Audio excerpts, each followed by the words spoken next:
Hi, this is Quinn at Kaizink, and today I'm going to show you how to create a backup of presets in ONYX.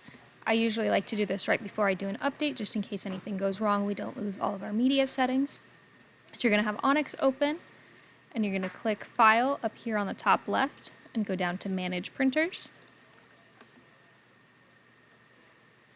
Once this opens, you're going to click on whichever printer you want to back up, and go over here to Configure.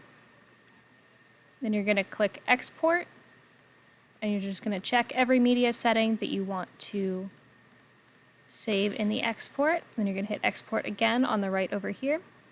Then you're going to name it. So you want to do today's date in military format. So it's 2024-0229 today. And then you want to go to the farm under Halo Inc. large format, software presets and backups, and then into ONYX. And that's where we keep all the ONYX software backups.